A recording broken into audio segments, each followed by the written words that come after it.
Oh, God. Gonna wait for the green light.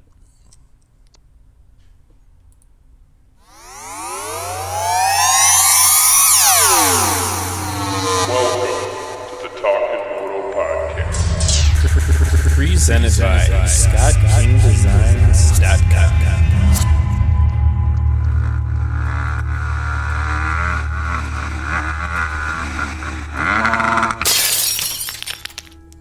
Hosted by Jeff Klein. Pretty sure she gets a lot of comments about how effing hot she is, so she's probably tired of him. Jason Place.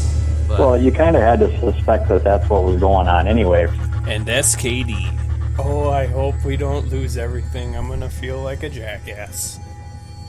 Hey, what's going on, everybody? Welcome to the Talkin Moto Podcast presented by ScottKingDesigns.com. I think we got a pretty good show lined up tonight. I'm pretty excited. We got Broc Tickle coming on the show. Thanks to Matt at Plainview Power Sports, we got a pair of tickets for Red Bud, so that's pretty cool. So we got to thank everyone that's helping us out, as always.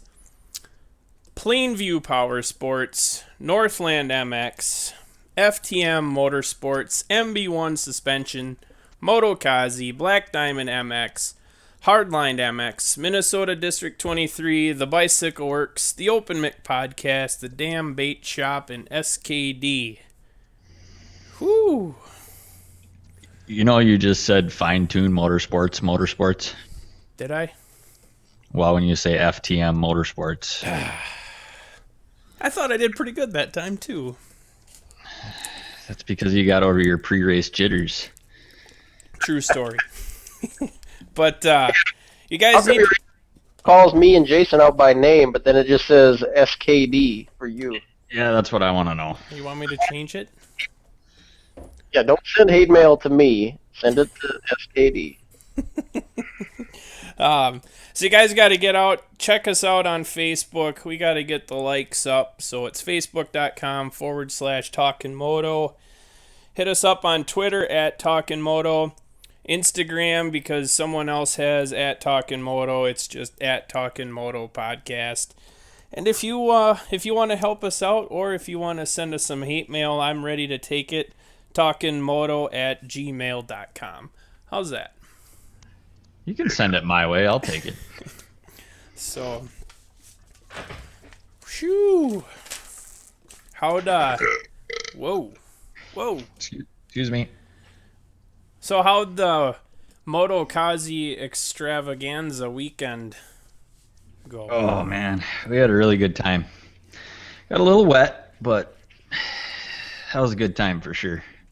Good times should get someone wet. Exactly. Whoa. So Saturday got cut short of weather?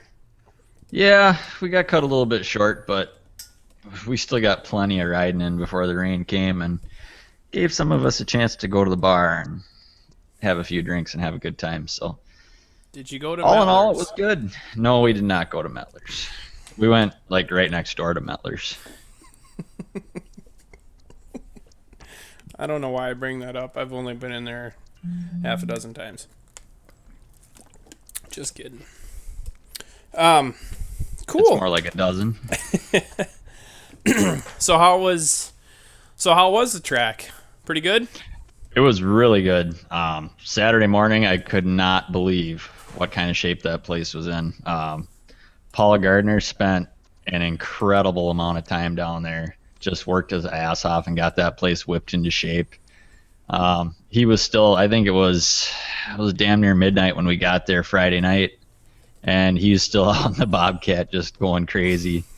So, hats off to him. He had an awesome track for us on Saturday. I think we got about an inch of rain late Saturday afternoon, and Sunday, unfortunately, we didn't get to race the whole track. They cut out the back section. We kind of just raced the 65 track. They cut us off where they always cut off for the 65s, but added laps to the motos, and we still just had a blast. The rest of the track was in really nice shape, so it was a really good weekend. That's the best when they cut that long back sweeper out. See, I was kind of disappointed by that because it kind of takes the fitness game out of it, I feel like, and I think that's about the only spot where I have anything for anybody. I used to. It gets like those square edge. I'm guessing it's still the same square edge holes and. Oh yeah, Yeah. you just got to find lines around that. Well, maybe that was my problem. Well, maybe it was. So maybe Jason. I'm sure a lot of people know, but we're starting to branch out, so there might be people listening that don't know what we're talking about.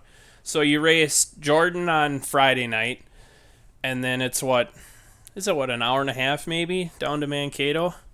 Well, I was following Brad Cunningham, who drives a motorhome like he drives a stock car. So we got down there in about an hour. In record time, even with the lane closures and everything else on 169. But yeah, I didn't race on Friday night. Just did the announcer gig Friday night at Jordan. Had a really good time with that. Met some listeners. Then yeah, we loaded up and cruised down to Cato. Like I said, we got in there about midnight, I think, and spent a little time around the fire, and then got up Saturday morning, got down to business. Cool. What was the turnout like at Jordan? You get good numbers or good racing? Pretty decent numbers. I wouldn't say, over the top by any means. A really, really light pro turnout, which always kind of sucks. But as far as the amateur turnout, was really good, I thought. And yeah, man, the 65 and the 85 classes were just jam packed and made for some really good racing, actually. So that was a really good time. Nice. Jeff, are you still with us? Yeah, I was just thinking to myself, I don't even know why I'm on this show. I haven't ridden my dirt bike in so long. It did look rather lonely sitting in the shop yesterday. Yeah. It looked better sitting in my garage. At least it looked like it belonged there. Yeah, but you're busy. You're buying and selling houses and moving again or something, so you'll get back out there.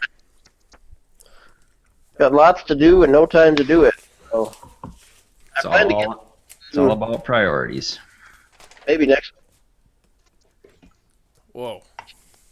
Hopefully next week Jeff will be back to normal internet. Yeah. Underwater.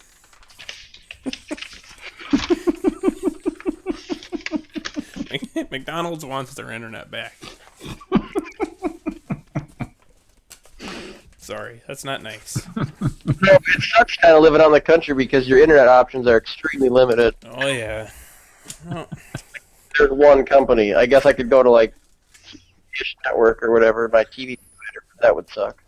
Are you broadcasting from the CB radio that got stolen out of my pickup? Yes, I tapped into the antenna that was on the roof of my house. Who has one? That thing is ridiculously huge. Backyard now. Ay. I was up there today, and oh my god, it's so bad up there. What was he on top of? His house? I don't know, but I You just know, I just spilled half a tin of Kodiak. It's not good, Jeff. I'm not gonna lie. What's not good? My reception? Yeah. I will quit right now. Don't quit. I will quit right now. I was telling you while you guys were talking over me that I touched a bat today with my bare hand.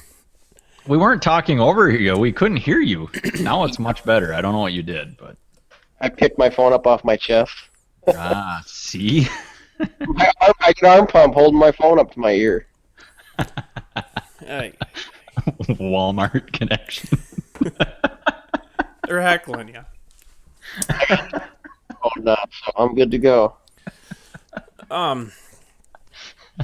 So yeah, we got a set of tickets. Like I said, Matt called me up, and I don't know if he was gonna go, and now he can't go, and he's like, "They're yours if you want to give them away." So hopefully, we got some people listening and people that are gonna make that trip. So go buy something from him because he sells dirt bikes, 4-wheelers, side by side. You got it. Dirt bikes and dirt bikes accessories. Yeah, he's got gear too. Yes, he does. Fly dealer, whoever that is. Is it Tucker? No.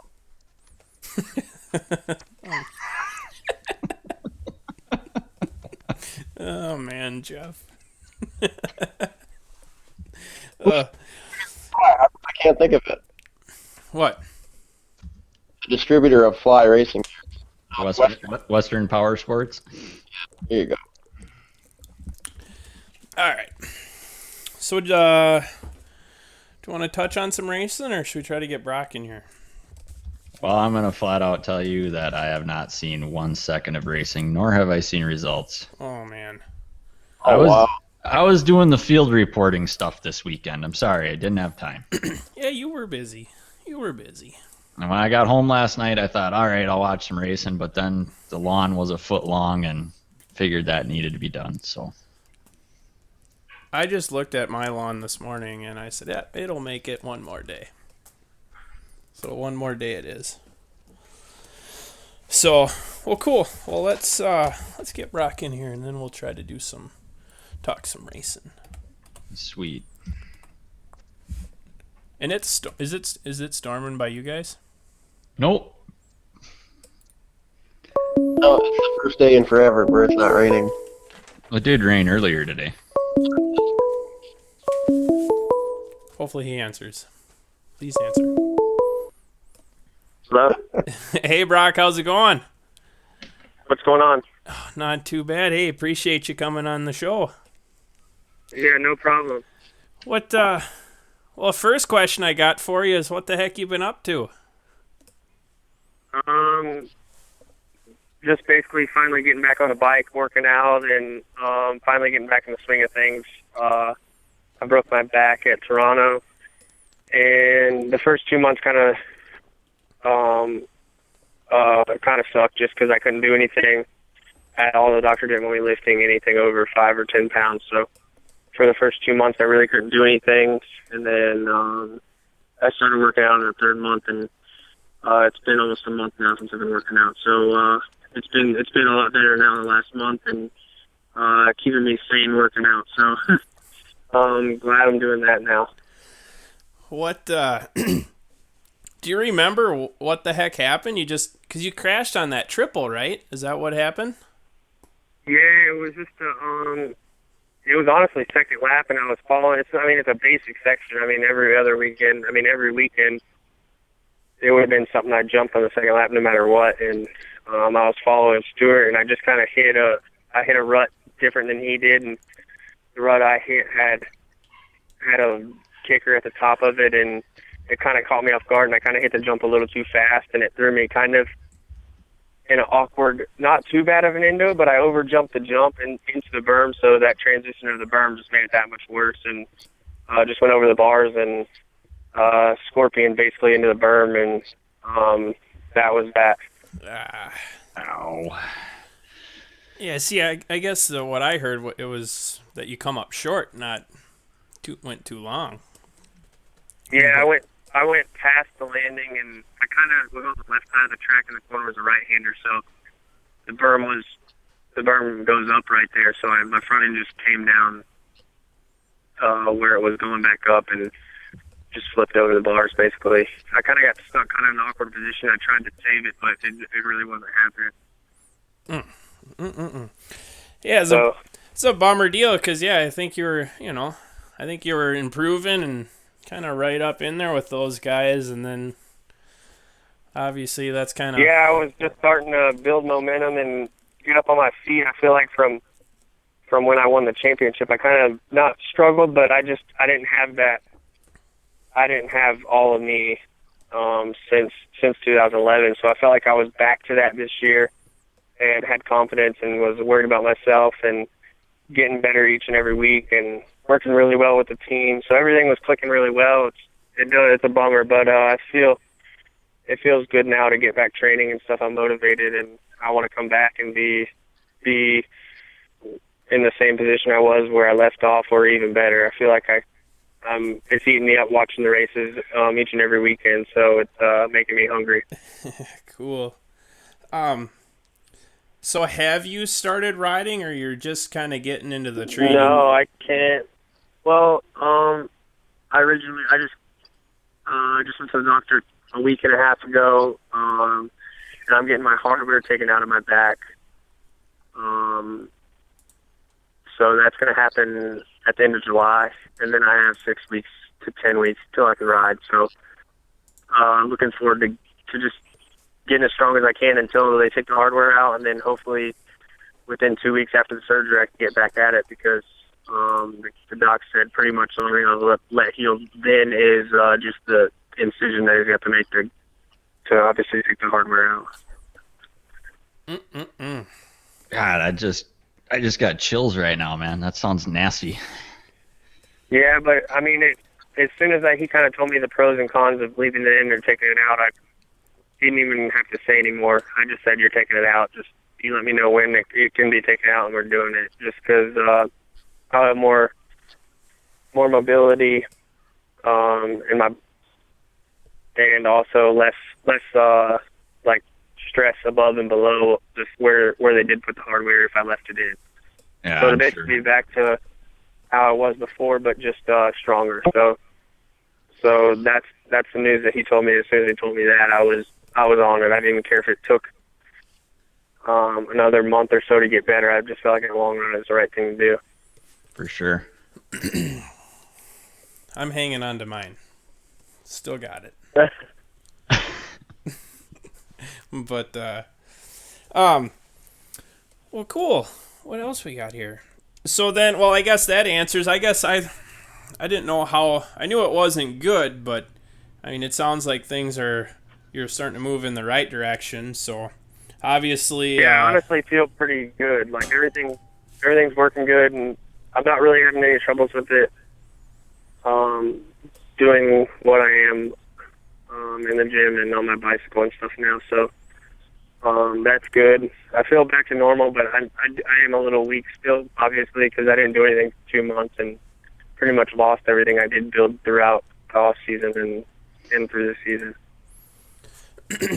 So then, what are your plans then, or everything is pretty much just take your time and when you're ready, you're coming back? Because obviously you're not gonna try any outdoors, right? No, it's not going to happen. It's just the doc said 4 months is coming up, which would be I got hurt on March 22nd, so 4 months would be July 22nd. So he said maybe at 4 months, if I did want to leave the hardware in, he could release me to ride. But then it's still not enough time to get ready on the bike. I mean, I've been off the bike for 3.5 months now, and there's no reason to come back and try to race 2 races and just put myself in that situation. I don't think it's the right thing to do. Right. Would So I'm just planning on just getting better, and I don't know. Whenever I'm able to ride, I'm ready. Oh, you there, Jason? Yeah, I'm here. Oh, I didn't know if you had a question. Would you, if you're able, is Monster Cup possible?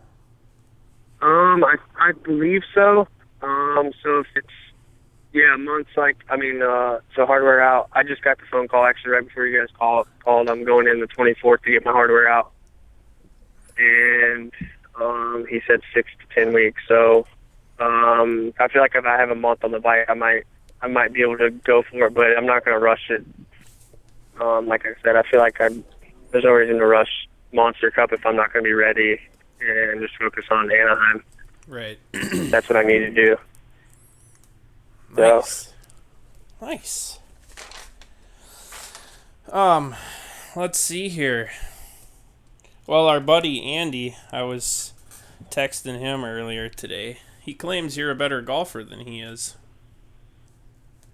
Yeah, I mean, I can't play golf yet, but also, I don't know, while I was racing, I was actually trying to play once a week. Last year, I played probably at least once a week, maybe twice a week, and did all the tournaments.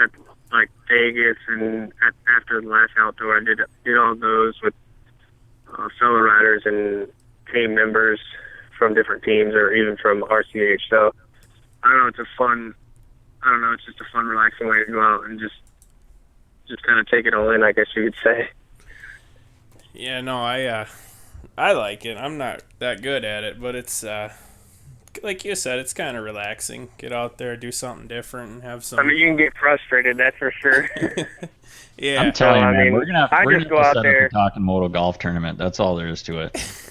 Yeah, I mean, if you you see that those tournaments that are at Vegas or whatnot, that you just see everybody, all of us get together, and there's guys that are serious and there's guys that aren't, and the guys that are serious, they get pretty upset when they lose or mess up. So I just use it to have fun and hang out, and I don't know, just do it for fun. Because when I first started, I started playing decent, and then I started expecting to play decent, and then I'd get mad. So I just said, screw it, I'm just going out to have fun. And since then, I've honestly hit the ball a lot better. That's how I've always been too. You start getting mad, you just play worse and worse and worse. You just go out there and have fun and don't care, and it always seems to go a little bit better for you. Yeah. doesn't Ricky and Carrie, don't they do a pretty big one right after the Supercross, don't they? Or is that a little bit later?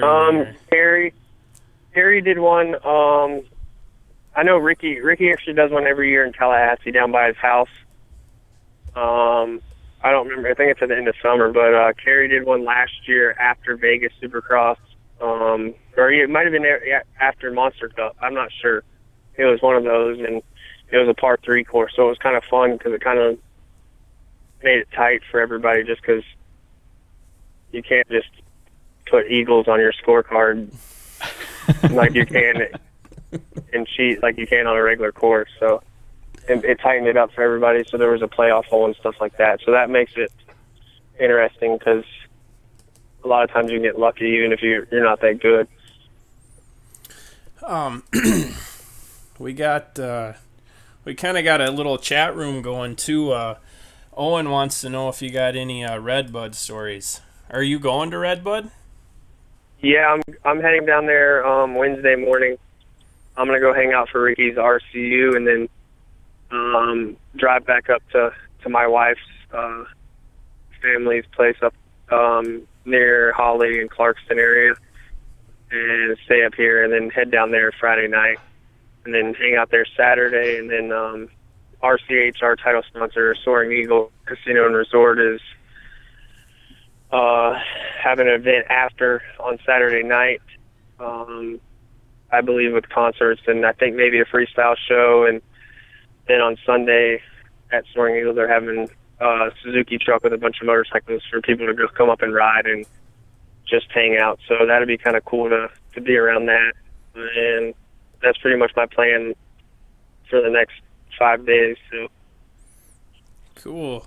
That's better than my plan for the next 5 days. yeah. How far is that the Soaring Eagle deal from the track? Is that pretty close? Yeah, it's far. It's I would say it's probably 2.5 hours, 3 hours. So right after the race, all of us Soaring Eagle RCH guys will pretty much be heading up that way. So pretty much after the motos are done, we're out of there. Gone. So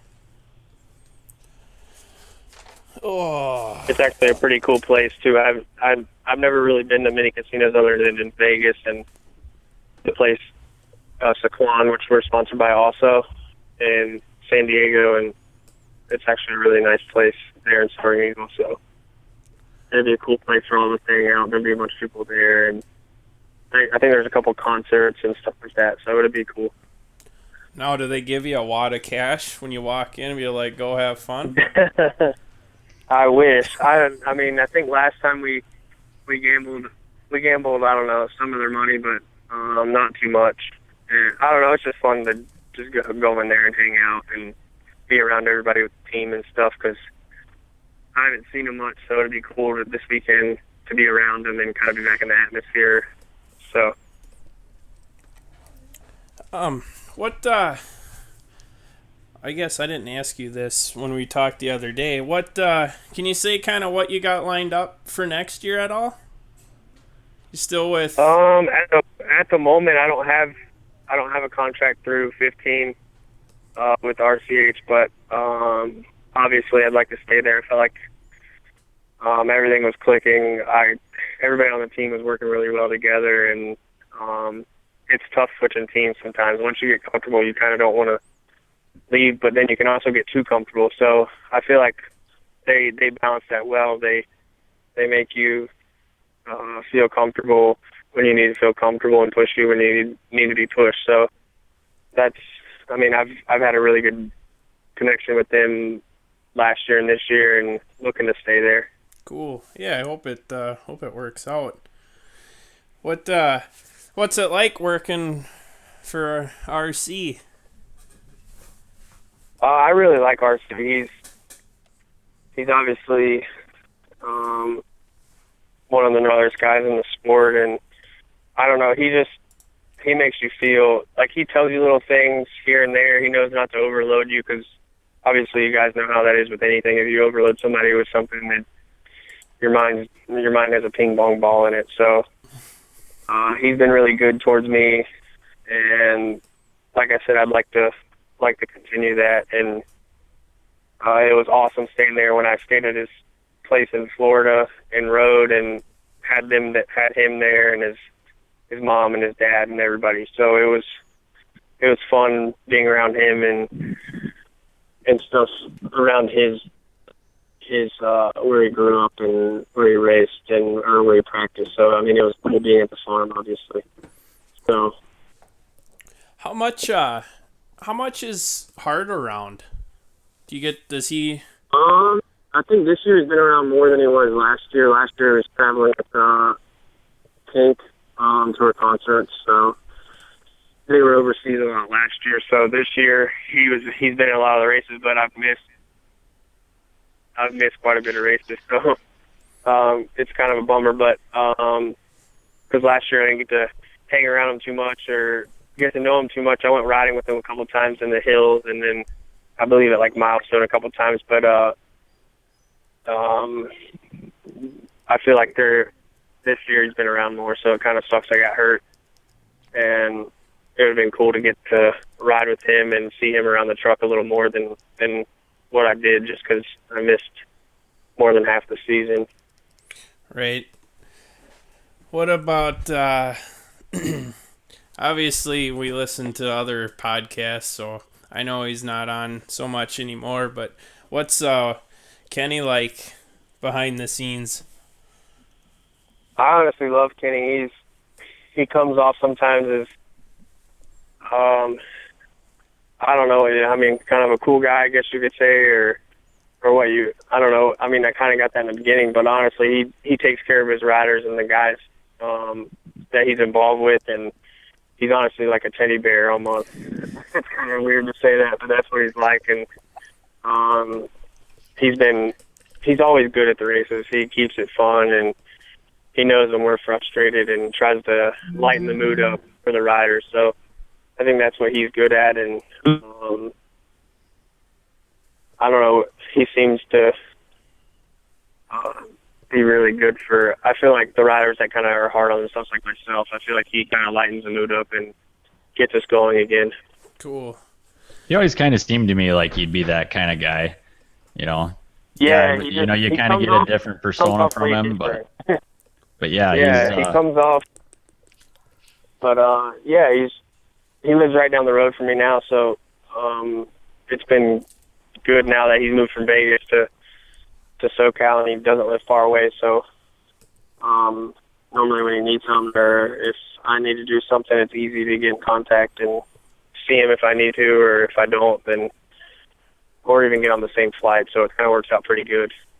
Awesome. Need to put in a good word for us. Have him come on the show. Tear us up. He honestly, like he loves doing radio shows. I know he got away from doing radio shows the last year or so, but I don't know what his outlook is on him now. But I think he's fun to probably have on the radio show. He likes to get people going, like I said, and have something to talk about. Say, I listen to, the one we're not supposed to talk about, Steve Math. I think that Kenny's reputation is probably, what we think of him is probably not necessarily true, because I think Steve likes to just push his button and get them all riled up. And like lately, there's been a lot of tension between the two of them. Anytime they're on there together. So especially toward the end when he was still doing the show full time, it didn't seem like the chemistry was there, and so it was probably good that Kenny walked away. However it happened. Yeah, I've honestly never really listened. I don't really listen to radio shows too much, but if I know there's going to be a good group of guys on, I'll obviously check it out and see what's going on. Because I mean, you know how it is. You can catch some people when you get a really good radio show, and then some people it's just the same old story week in, week out. Well, we're trying. Oh, that's how you got to start somehow. So. Gotta get going. Yeah. No, I think it. How long have you guys been doing this now? How many? Has it been since A1? You said. Yeah. Yep. A1 was the first one, and man, we should really listen to that one again and see if we gotten any better. Yeah, like I've even listened to it. But I don't even think Jeff was in on the first one. I think honestly, Broc, it was me and Jason, and like I said, it's just kind of an idea that I've had for a little while, and a couple of my other buddies, they do more like a comedian kind of talk about anything podcast on Fridays, and it's like, man, I love Moto and love watching, and wish I could go to every one. I think that'd be awesome, but. So we just been, kind of. No, that's cool though.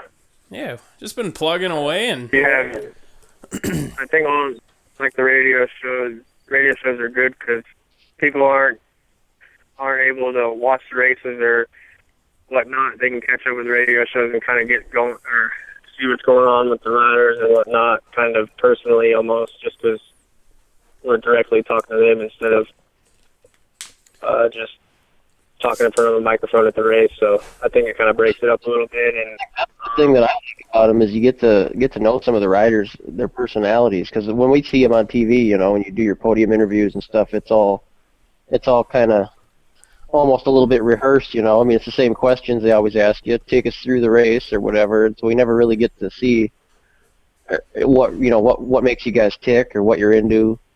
Yeah, no, for sure. It's tough because that's what most people say about me. They're like, dude, you're so terrible on podium interviews or when you're talking to the microphone on TV. And I was just like, I don't know, it's just different on race day. We're not there to just show our personality, I guess. I mean, some guys are really good at it, but... Well, I think that's probably higher for your riding skills first, and maybe your PR skills we're like 10th on the list of, reasons riders get hired. Oh, yeah, for sure. I think that, and it's different too. You put someone in front of a microphone in front of 50,000 people, it's, I'm sure, a little nerve-wracking. Yeah, it is. So, I don't know. It's kind of tough because you kind of have to go through some of the PR stuff with the people on the team before, obviously, throughout the year and work on that. So that's kind of what you're thinking about the whole time you're doing your interview. So it's kind of tough to do that and think about it and try to show some personality. Yeah. And not swear at the guy that just cleaned you out and say what you want to say. Exactly. Gotta be that might have professional. happened this year. I actually held my composure really well. My team handled it. They were like, Broc, don't worry about it. We have to get ready for the semi. So they kind of took care of it and did what they needed to with AMA and the guys they needed to talk to. And obviously one of them or two of them went over to the lefty camp. So they got that handled too. Now, I guess, does that just completely piss you off, or do you just kind of like maybe try not to think about it and just do, you you got your job to do, so it's like you don't want to get caught up in all that other crap. You gotta, get the bike in the what main. sucks is I killed it. I killed it in practice there. I was in the non-time practice. I think I was second or third fastest, and then the last two practices, I think I was third. So that was the best practice sessions I've had all year. Actually, I never qualified that good. So I was pumped, and in my heat race, I got a second place start, and I ran in the back of the wheel. I tried to get aggressive with Han, and I kind of tipped over and stalled my bike. And I went back to ninth and passed Alessi there on the last lap, and I didn't even honestly see it coming. So I obviously was just hitting the corner like I normally would, and I figured I had enough room, which I did, to keep going. But obviously he didn't want that to happen. So Let's be I honest. can understand if it was like a main event. Like I honestly I felt like blowing up, but I knew it wasn't the best thing to do just because like I said, I was riding so well. I didn't want to get all flustered and worry about him the rest of the night and then ruin my whole night. So, I mean, let's be honest. He missed the rear brake, right? That's what happened. No, just oh kidding. no, his brakes weren't working. Oh, they ran out of fluid. That's what I heard.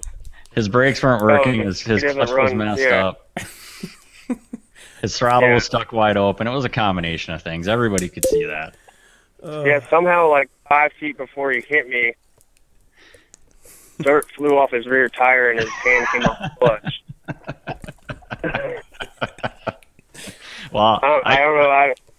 I think a robot must have been in charge of that one. I don't know. It seemed like it was timed perfectly. I think it was the Gremlins. Oh man, well, Yeah, it might have been. I give you major props, man, for not just going off on him, because I don't think I could have held my composure the way you did, especially in that situation, under that kind of pressure. Well, see, the whole team was more pissed off than what I was, just because they knew, like, we've been working hard during the week trying to get just working on little stuff, trying to get the bike better here and there, and we got there, and I was feeling it, like I was riding like I should, like to my capabilities, you know what I mean? And I think they see, obviously during the week they see it, and then when I go to the race and I'm doing it there, it just frustrated them that it happened while everything was going so smooth.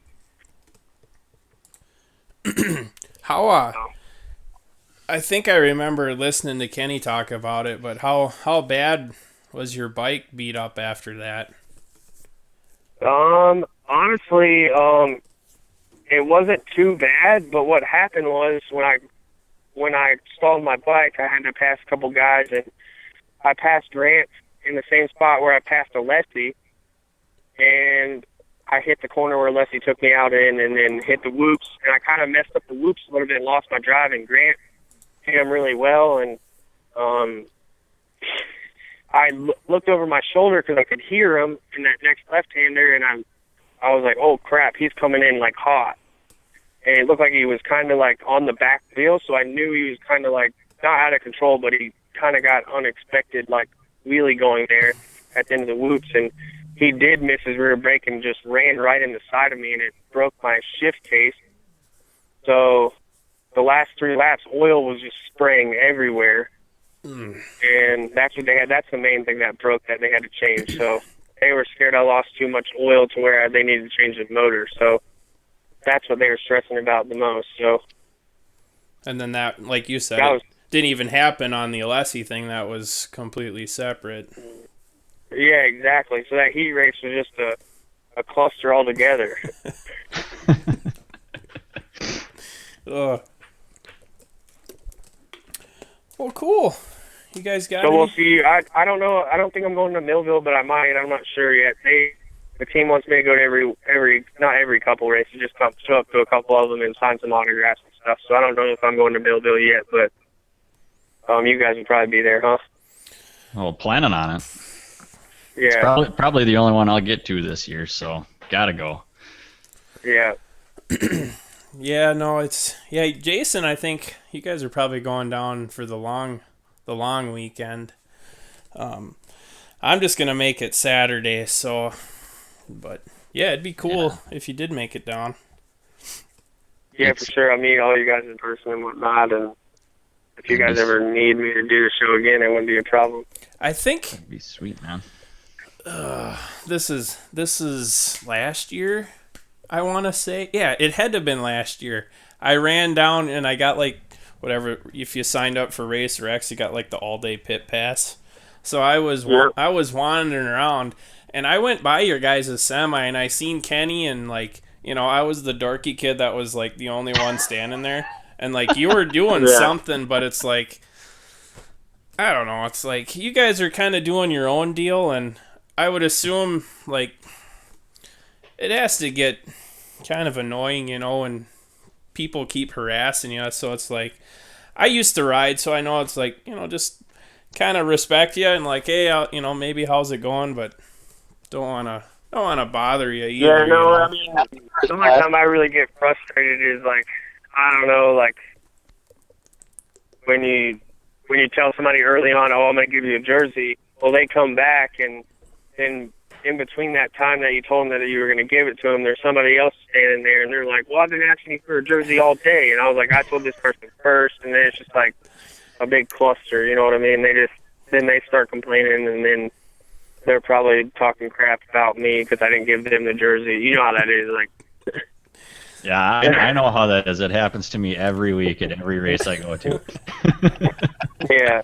People asking for your number plate, Jason, on your side panels. Pieces of my bike are just flying off constantly. Oh. Yeah.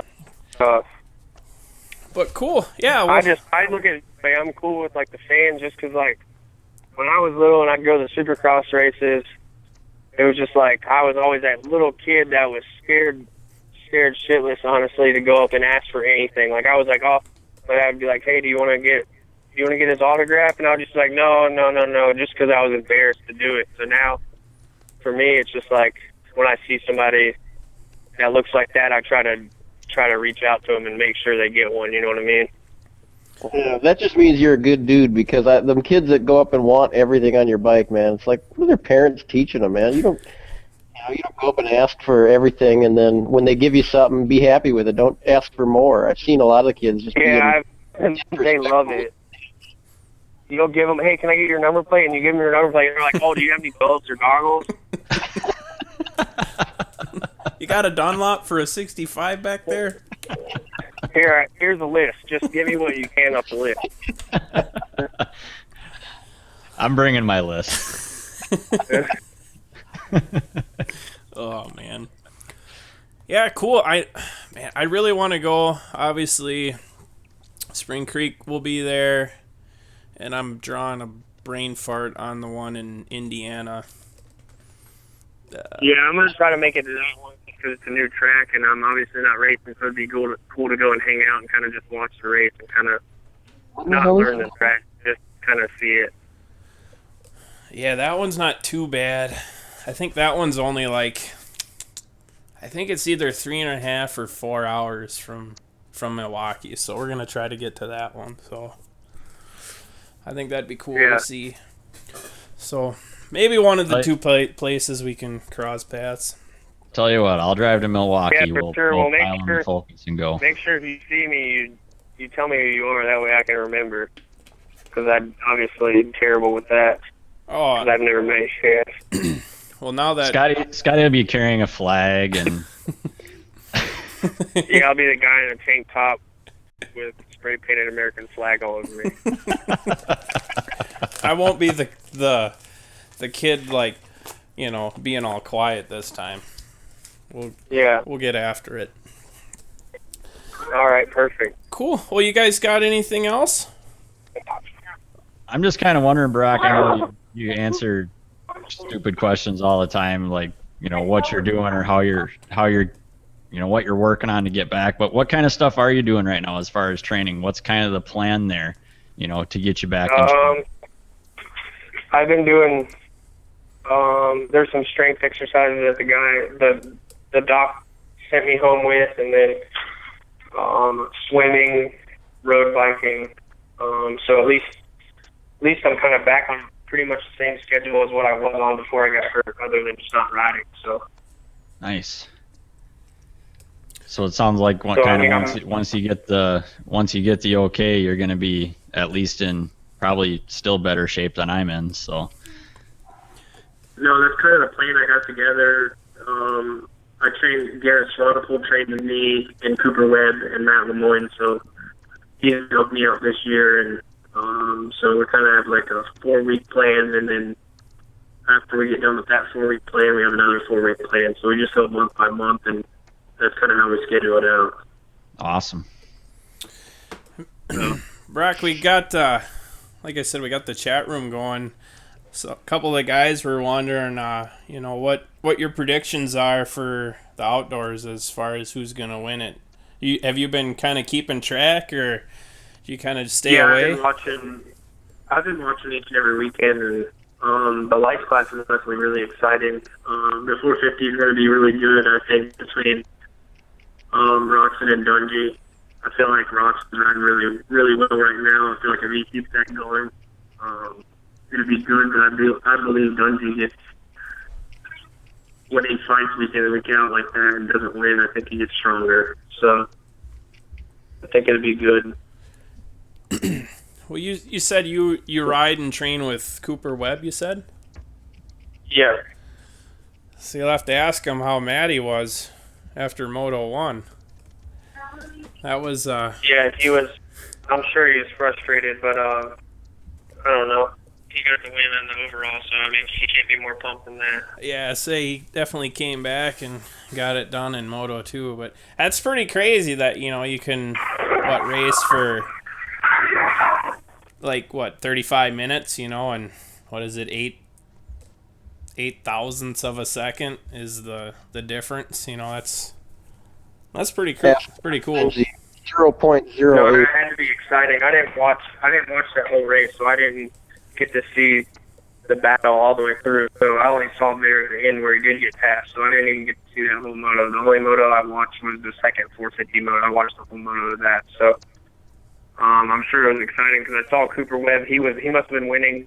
I think who was winning in the beginning of the moto that Cooper got set, or first moto with the lights?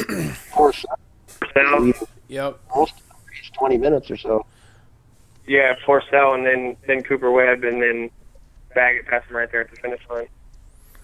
I think he lost that race because he lost the rear wheel drive in that big hole, so I'd be talking to my suspension guy. Yeah, that rut was really big. All the ruts were pretty big, I thought. I talked to a guy at work today he's not into racing at all, but I tell him when the races are on and he watches it. He said, how come they don't fix the track and get rid of those ruts? I like it like that, so I hate when they make it smooth. Yeah, I didn't. I don't know. I really didn't like.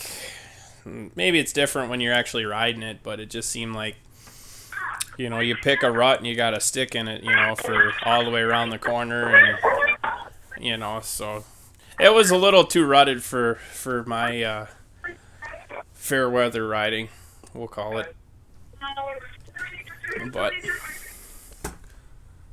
cool. All right, guys, is that it? All right. Well, yeah. Thanks for having me on the show.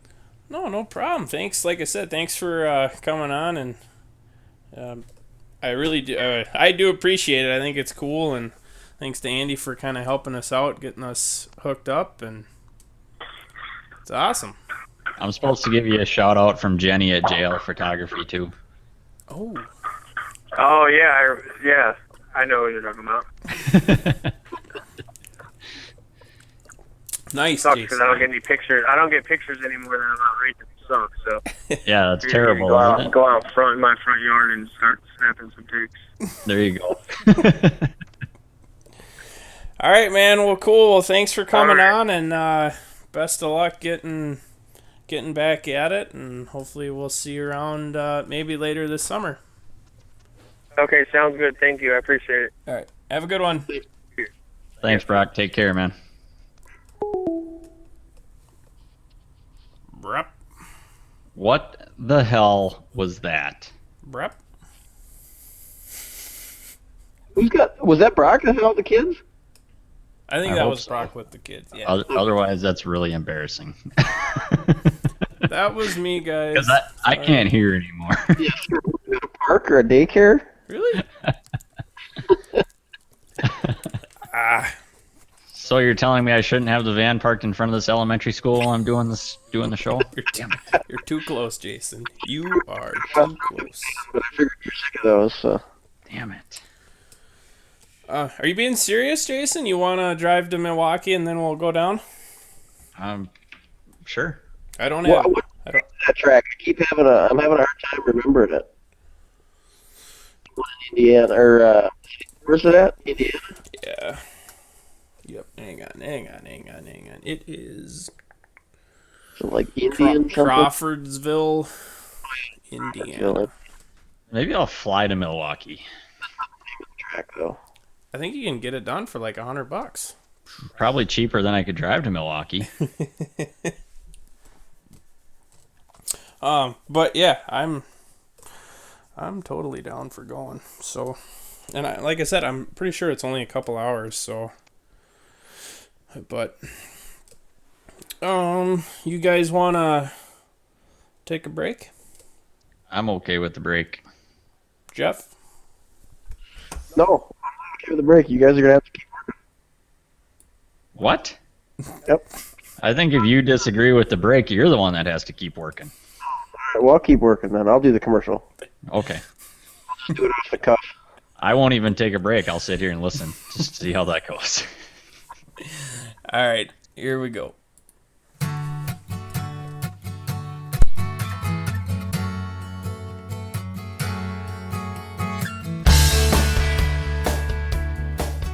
Hey, what is going on, everybody? I just want to say thank you to everyone out there that's been supporting the Talkin Moto podcast. It has been amazing. We have a great group of guys.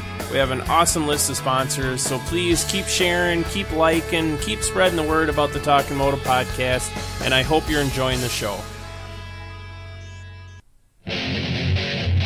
A special thanks to Motokazi.com. Motokazi holds AMA District 23 sanctioned races at both Kellogg and Mankato, as well as hosts the Motokazi Supercross Championship Series, which is all over Minnesota, Iowa, and Wisconsin.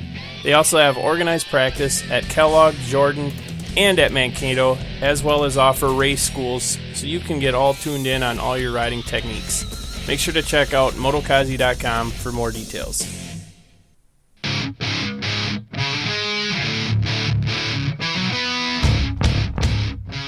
We would like to thank Mike from MB1 Suspension.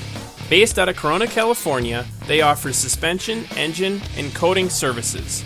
Please give them a call today at 951-371-5045 or check them out online at mb1suspension.com and make sure to tell them that you heard about them from us on the Talkin Moto podcast.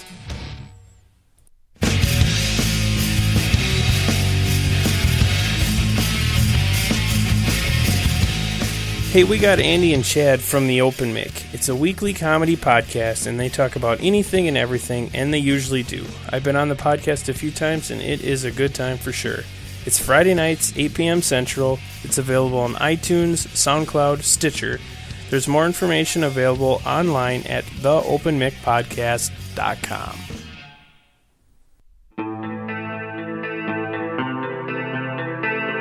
Pro Action by FTM is one of our many great sponsors. FTM offers support to you, the rider, trackside, so when you need it the most, FTM is there for you. Not only do they offer great suspension work, but they also have many other great bike parts and accessories to help you out on the track. So make sure to check them out today at finetune.com.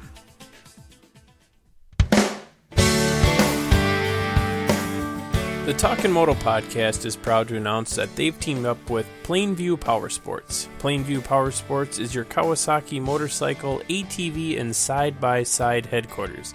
Located in Plainview, Minnesota, you can reach them at 507-534-3520 or check them out online at plainview-powersports.com.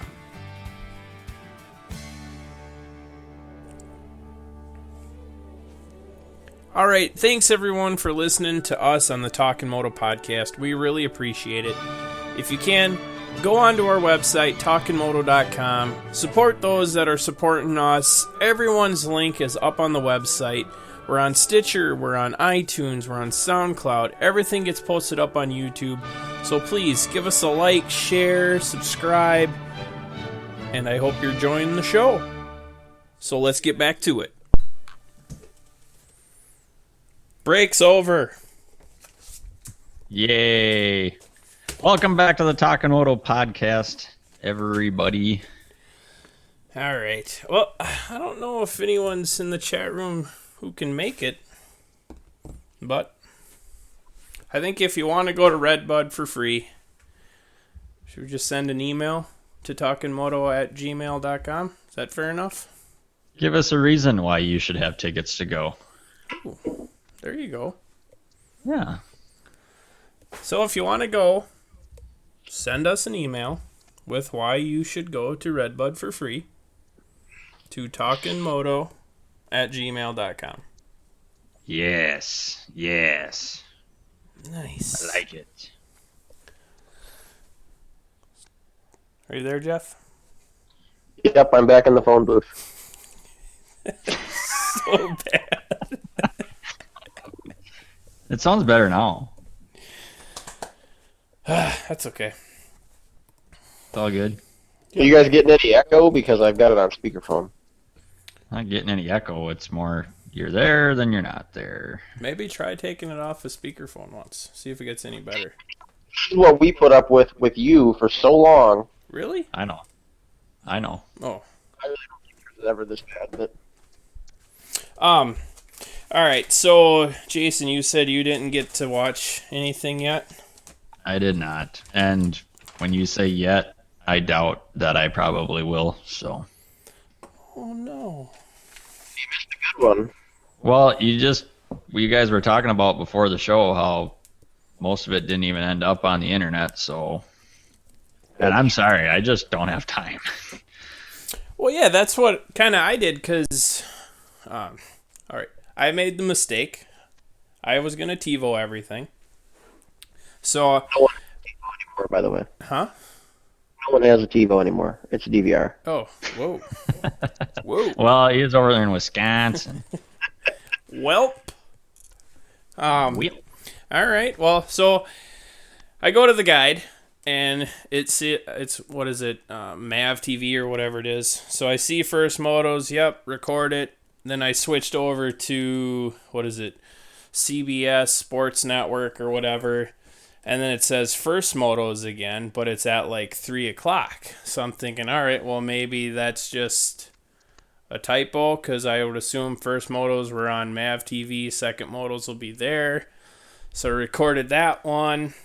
Then I ended up switching over, and I seen second motos were on some other station, so I recorded those. So yeah, I ended up missing the second 450 moto.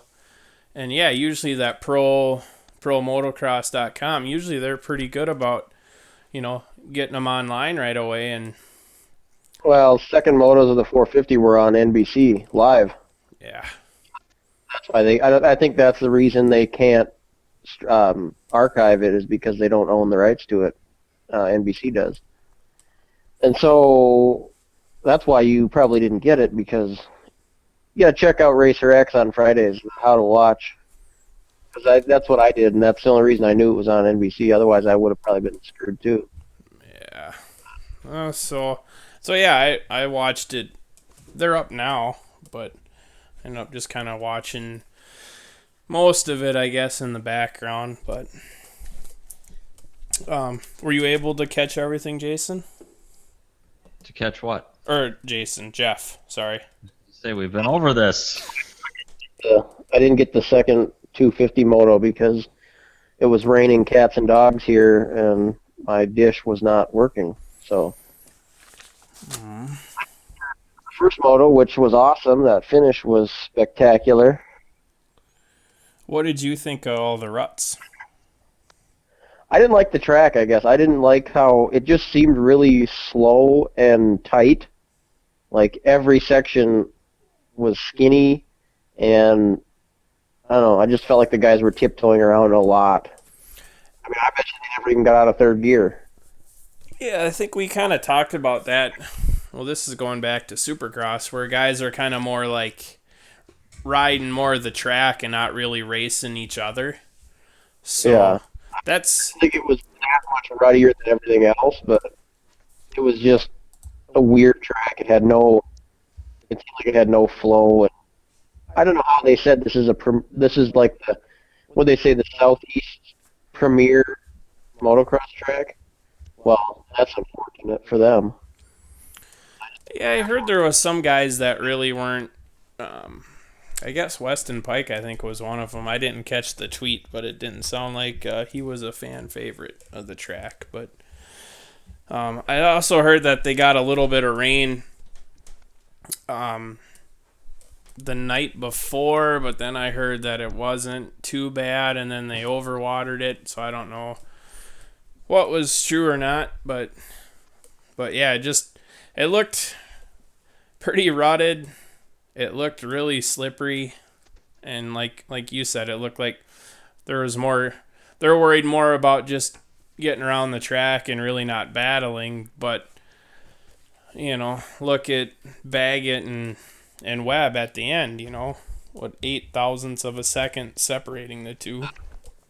Well, I mean, I think it was for some guys it was a decent track for passing and stuff. But like Stewart went from basically last to what did he get, fifth in the first moto?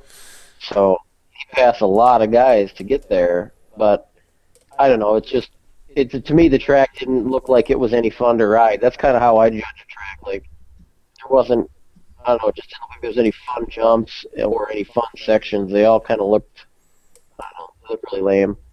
And it looked, like I said, it was just skinny and slow. Like, it was very unimpressive, the speed the guys were going. Obviously, they were riding as fast as anyone can possibly ride on that place, but it wasn't a fast track at all. They were very, very slow and technical, I guess, with all the ruts and weird sections.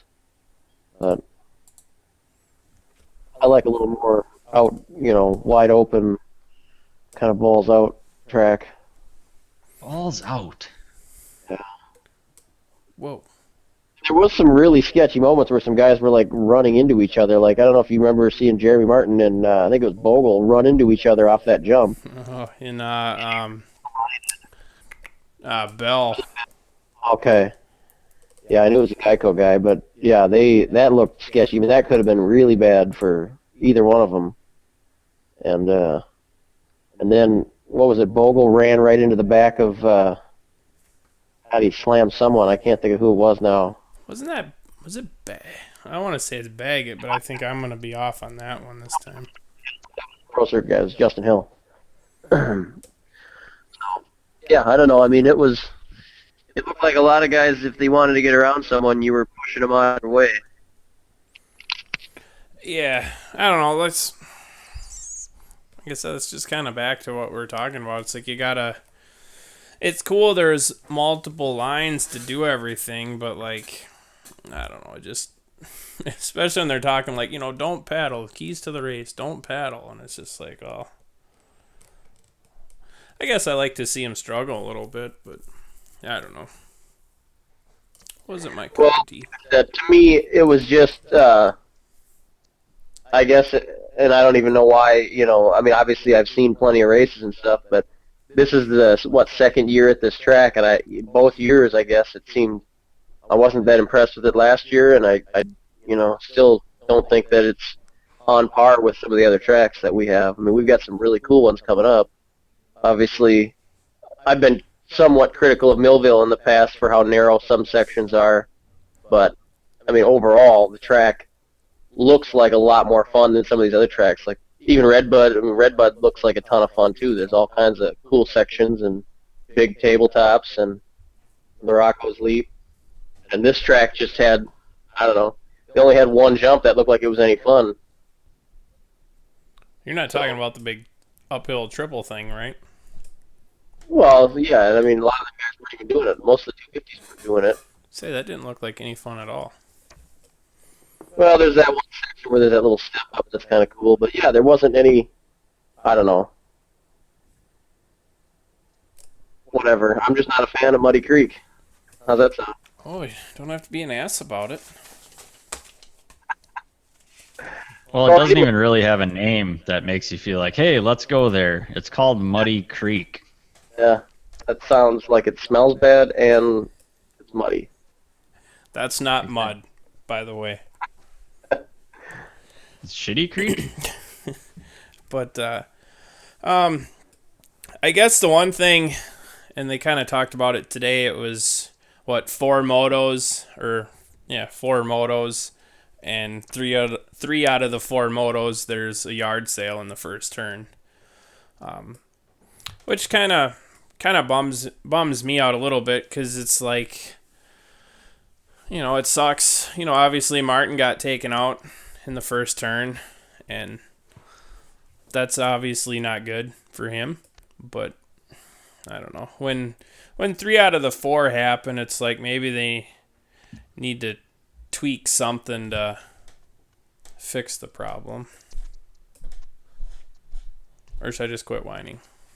Oh, I'm with you there. I hate when races are decided by the start. I think that's kind of silly to me. I mean, I don't go to the races to watch the whole shots. I go to them to watch the race, and when the race is decided by the whole shot, that's kind of a bummer. Some of the guys that went... Stop whining. Stop whining.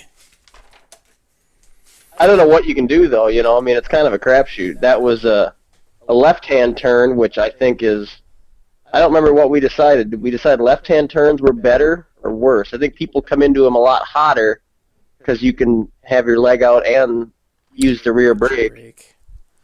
So you're able to go into them faster, but I think you're in better control because you do have that brake available, whereas a right-hander, you're using front brake only. But I don't know, I think it was a short start, and everyone kind of got to that turn at the same time, and it was a 180. Yeah, I think you got your 180, and then it was like the guys from the left, it's like they're kind of funneling to the middle, and then you got obviously the people on the right funneling over to the left, so it's just like, it just ran out of room, so, but is what it is. But yeah, so big yard sale, Grant, Reed, Stewart, or Malcolm, all down. What'd you think of Tomac coming back? First race back, sets fastest lap in practice, and what, he got third overall on the day, so that's pretty good. I was kind of impressed, but I think Stewart probably would have finished ahead of him if he had been there, or been up at the front, during the start, not crashed. But and if that was the case, he'd be fourth, probably shuffled back a spot. So he's right about where he should be, battling hard. And Roxon's just, I don't know, Roxon is impressing me with how strong he is. He's just, yeah, he's not messing around. He seems like he's well in control of things. Mm-hmm. Yep. So I wonder too, especially, well, obviously it's those two. It's Dungy and Rox, and I would think is pretty fair to say. They're kind of above everyone else, I think, right now.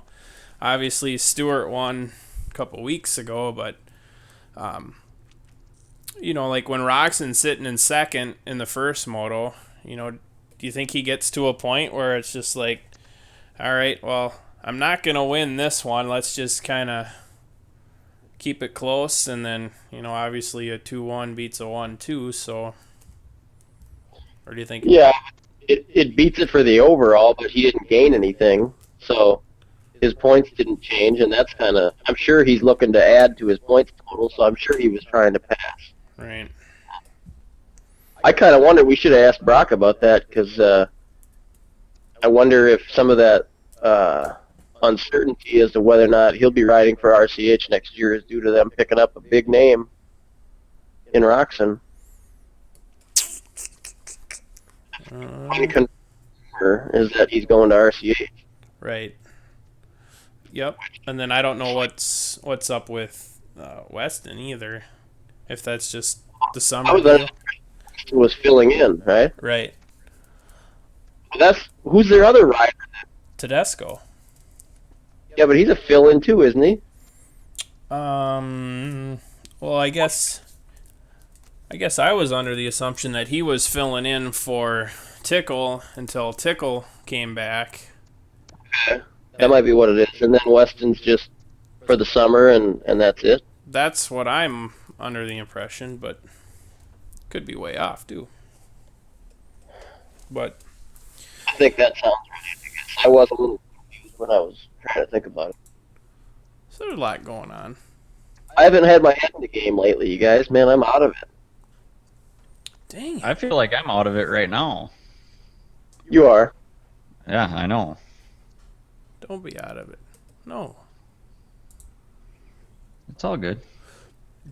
Well, we can kind of bounce around. I seen some chatter about the ATV National.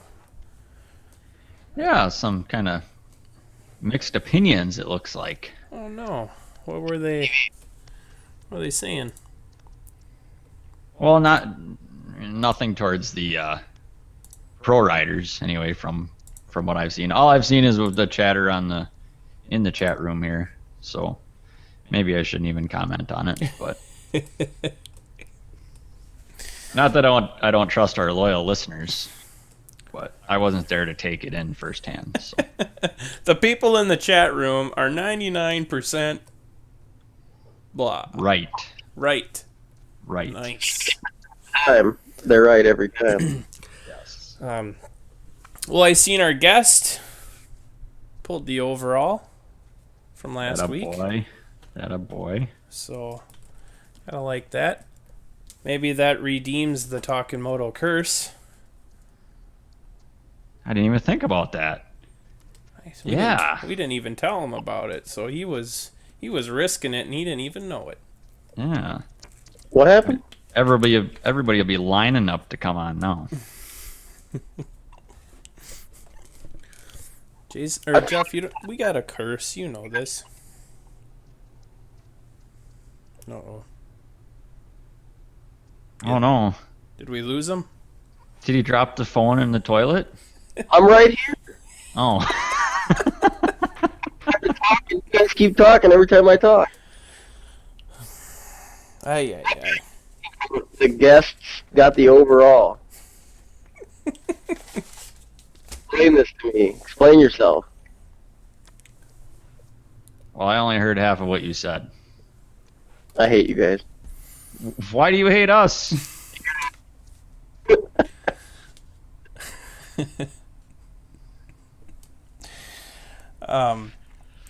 Maybe you guys can help me with this little question. This is really off topic, but former guest on the show, Matt Byton, posted a photo of a Keystone can, like a tall one, in a little coaster.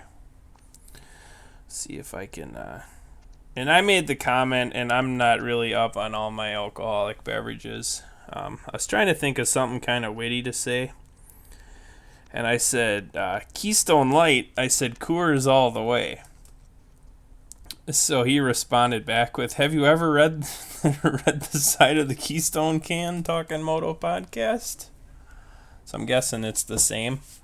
Or same company or something. I don't know. Oh. But it was kind of funny. Insert the crickets. Man, no one wants to go to Redbud for free. That's disappointing to me. I know, I'd like to go. Why don't you I would put love the to go. study and What's that? I said, why don't you put up their travel expenses too, and then you probably get all kinds of them. Nice. Roll in like rock stars. Don't stop at the front gate. Just keep going. Factory Metalworks usually travels in style. Ooh. Hint, hint. What are we hinting? Nothing. Ah, Nothing. well, that stinks. But so, what do you guys think of? Well, obviously, Martin's kind of only has an 8-point lead now, so it's getting a little uncomfortable. But He's gonna start kicking ass again here when he gets to these next couple races. well, I think they kind of talked about it. It's like what's different now than when he won 5 in a row, and it's pretty obvious that he hasn't been getting the good starts, and when you're down in the first turn, that really doesn't help your cause. So, but yeah, Baggett's riding awesome. Webb's doing awesome. So, you can't stop in the first turn and look for chicks and then expect to win. So, that's that. You can't? No, it don't work very good. That's what I've been doing wrong. Dang it, Jason.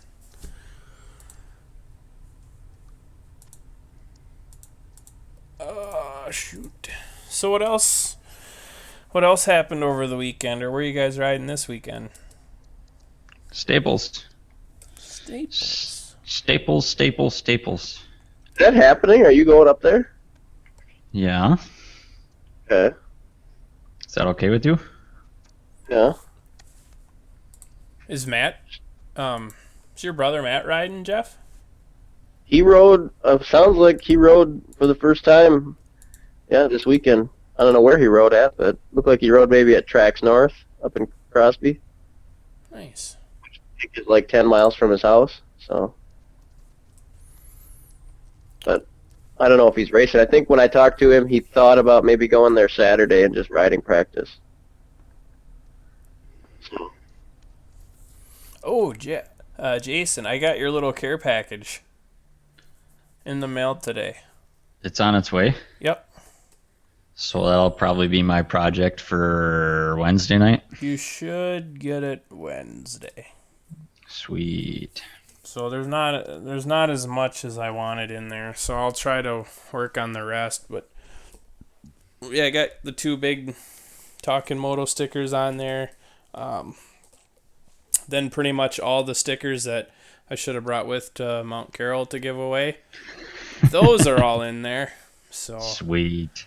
So yeah, sticker away. Do you guys want the full rundown for Moto City Raceway this weekend? Well, let's hear it. I just got the notification on Northland MX. 4th of July weekend events for bikes and quads, 2 separate tracks. Open practice Wednesday, July 2nd from 4 to 8. And gates open for the weekend on Thursday evening at 4 p.m. Let's see. Racing Friday, gates open at 7. Practice at 8:30. Then, of course, open practice Saturday from 10 to 4. And racing again on Sunday, gates open at 7 a.m. with practice at 8:30.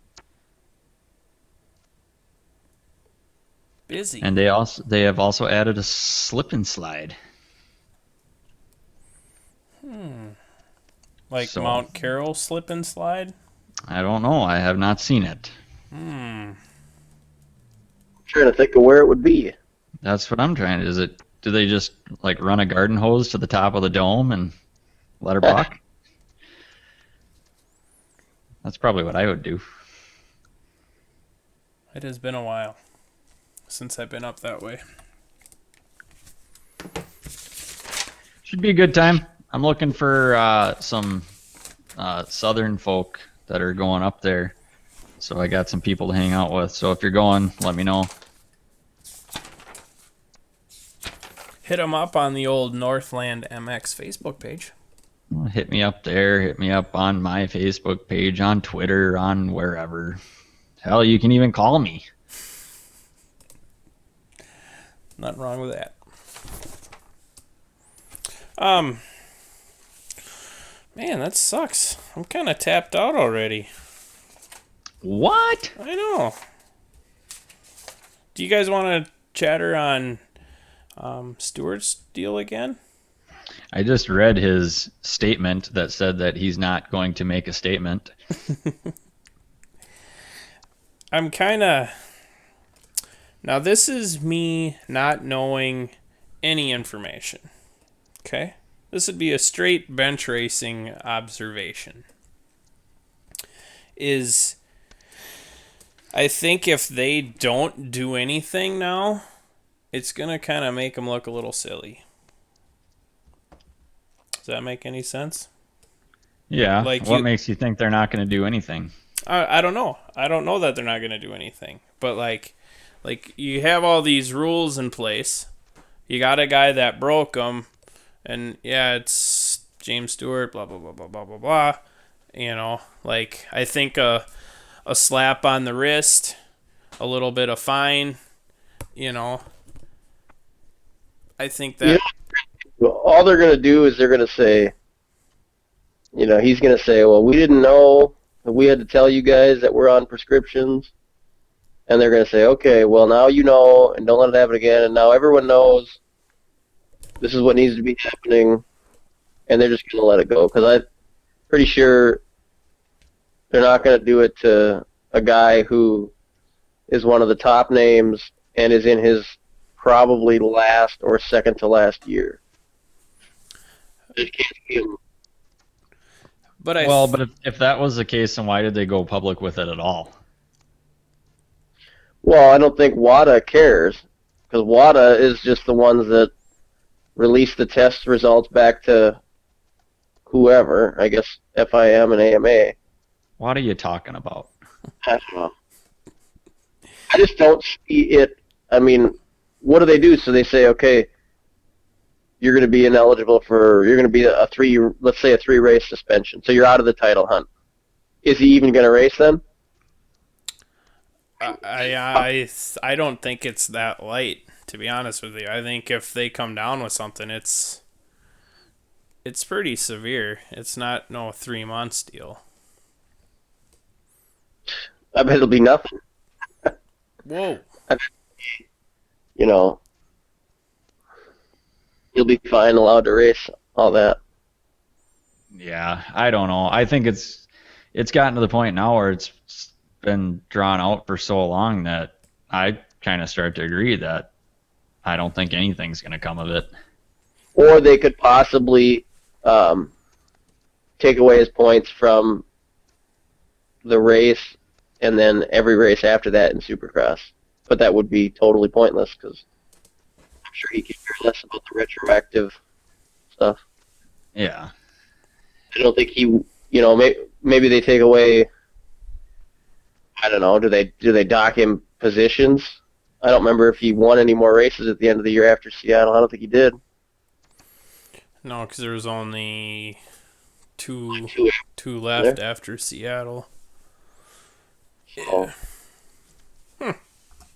I just don't get why from the beginning, they had to have been given a list of what's not allowed. And why would you not go through that and, make sure that everything's right? And if you are on something, ask about it or whatever. Why wait till you get caught? You think you're not going to get caught? Well, If it's on the up and up, then why not just come out and say it? so did they only test at Seattle? I mean, they tested the 15th round?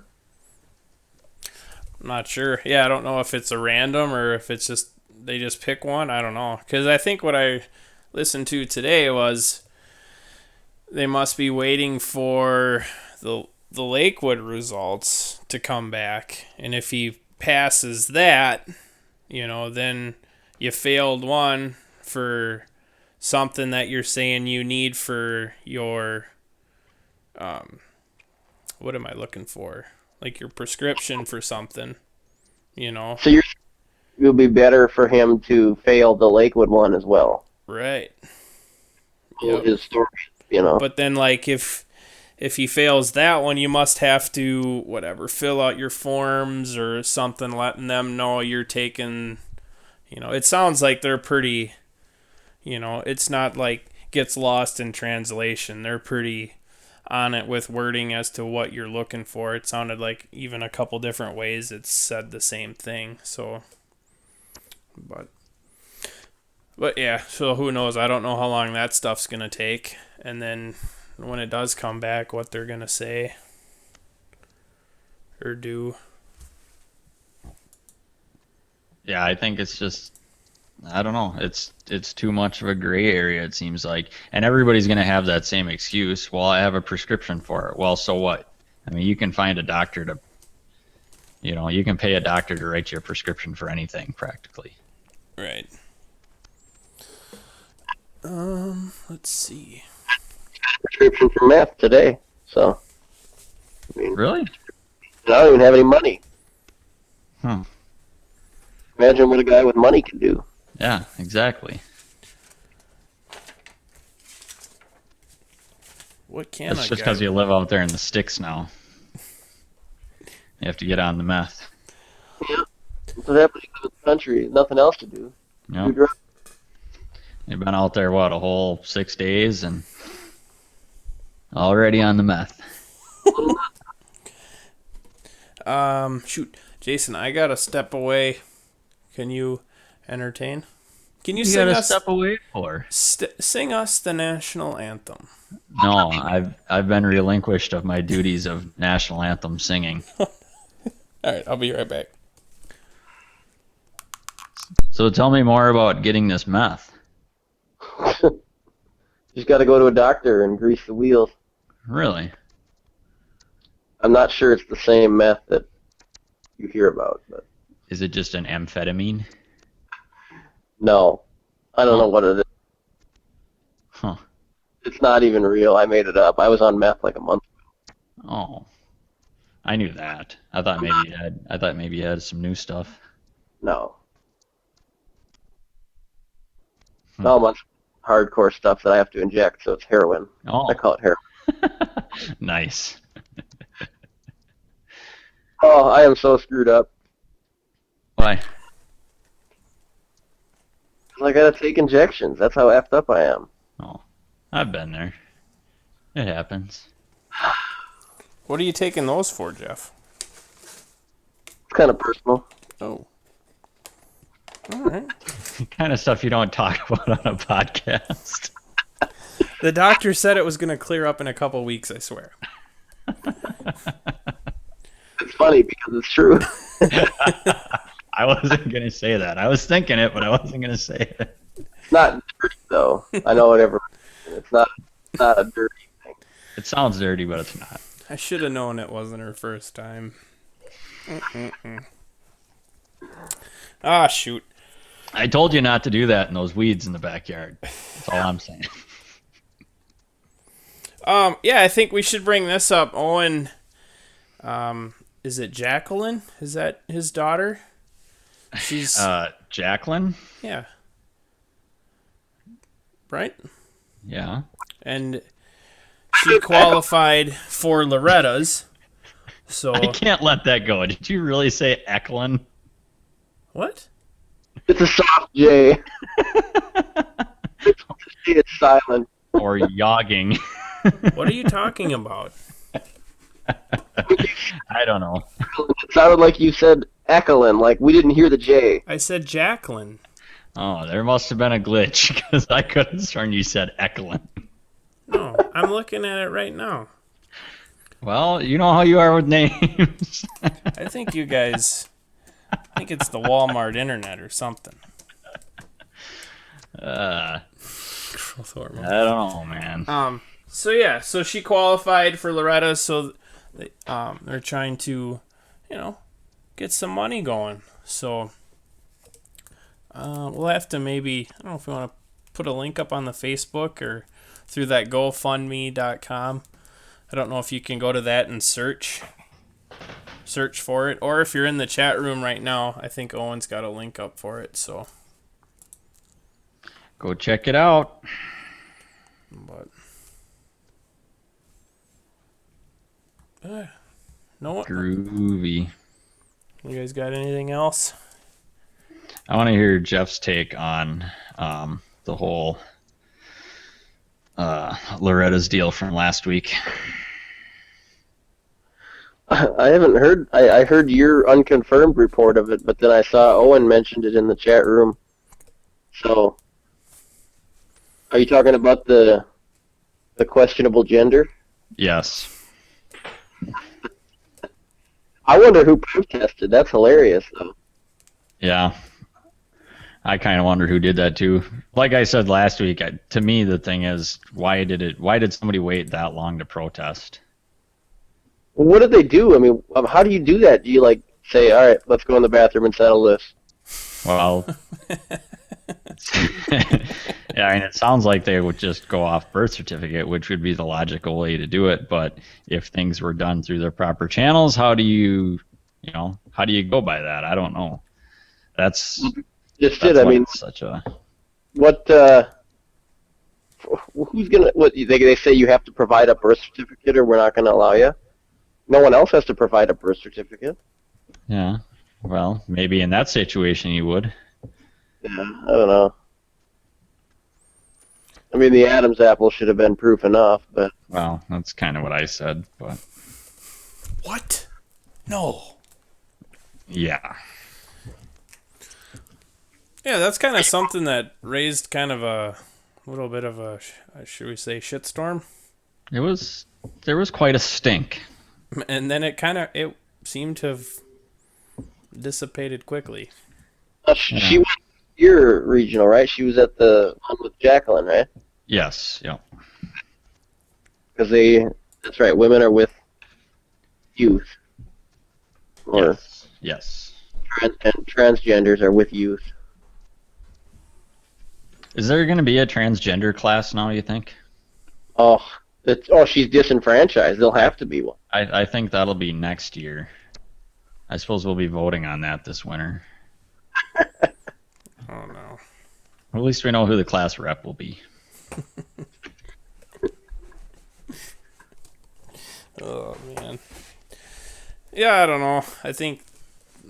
I guess to me, I still think it's the right deal. So, but Yeah, like I said last week, I'm glad I didn't have to make the decision. But I do agree with it. I just think it's pretty sad how the way people treated the whole situation. But it is what it is. That's the world we live in, and now we move on. yeah. Have to change the rules so that it states that you have to be a biological woman to compete. Yeah. I guess that was one of the other things I was going to bring up last week, and I didn't think of it till after we talked about it. But, maybe consider I'm probably going to get in trouble for saying this, but whatever. I haven't been in trouble for a long time. In a male-dominated sport, why would you go that route?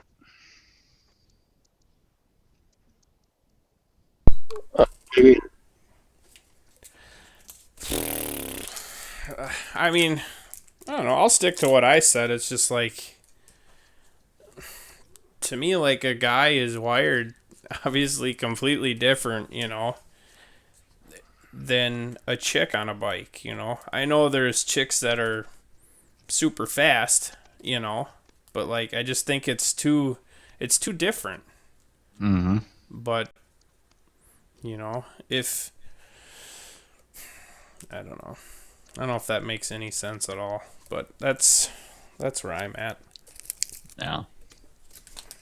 Well, sorry I brought it up again.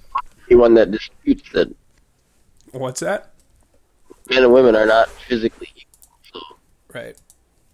and obviously one's not, each has their purpose, but in any physical sport, I think guys are going to dominate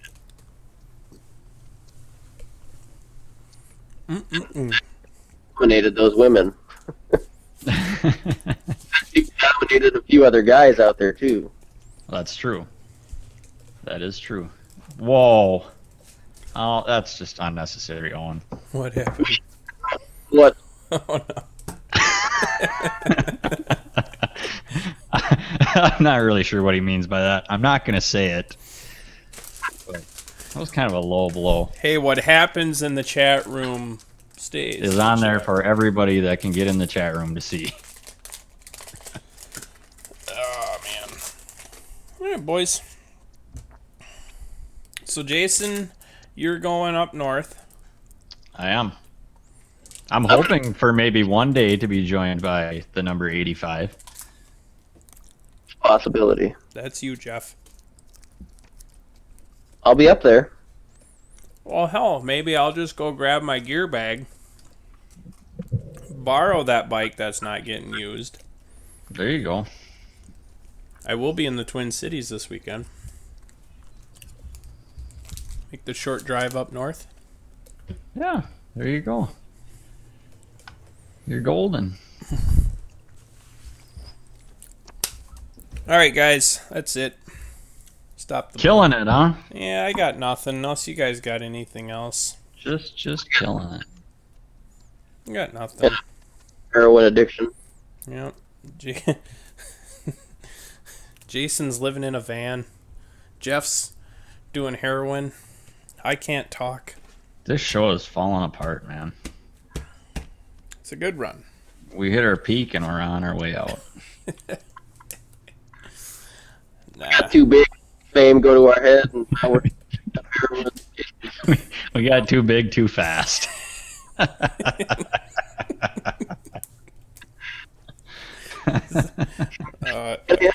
Fortune. What was that? Some guys just can't handle fame and fortune. That's exactly right. I do want to say thanks to everybody that came up and said hi this weekend. That was pretty cool. Met some listeners and actually met a lot of new people this weekend. So that was pretty sweet. Well, yeah, Jason, yeah, you said you were kind of a rock star in it, huh?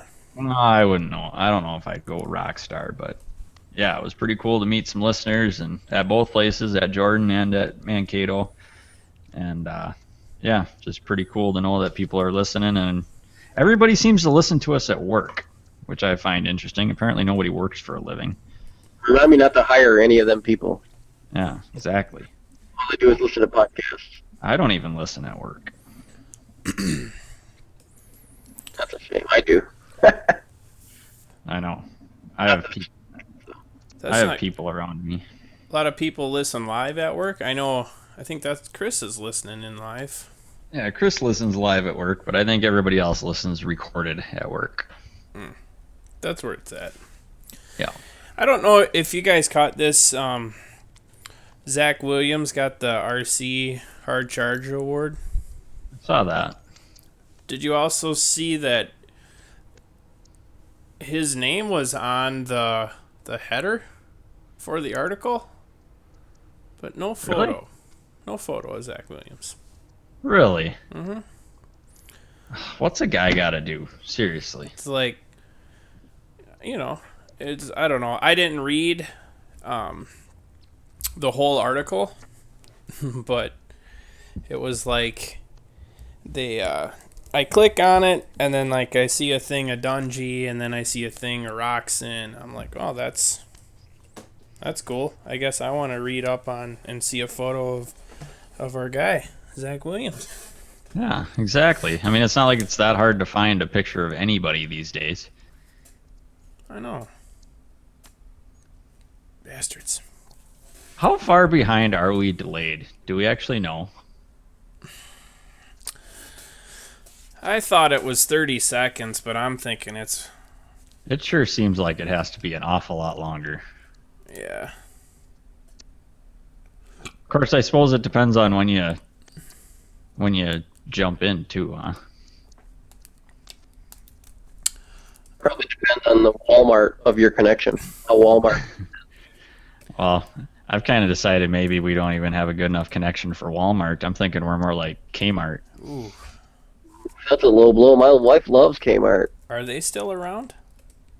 Oh, yeah. Oh yeah, they're still around. No one's ever in them except for my wife and a few others, but Well, obviously they're still selling stuff. it's the store you go to if you don't want to run into and fight with a bunch of people because there's no one ever in it. So There is that. Maybe I should start going to Kmart. I wonder what happened to Oldenburg in the first moto. He was running pretty good. He was running like, was it 16th or something? And then He was up. No, he was up further than that. I think he was like 9th or 10th. okay, So I don't know if he crashed out or maybe he must have crashed out or bike failure or something. Because he was running, like I said, 9th or 10th or somewhere toward the front. And then like all of a sudden he was in 40th and he was out. But it's like, dang it. Uh-oh. Huh. Oh, you guys are still there. Good. So, I was trying to see how Zach did this weekend, but I can't see that right now. You gotta take the rag off your eyes. Quit banging your head on the desk. I know you're dumping all that Visine in there. No.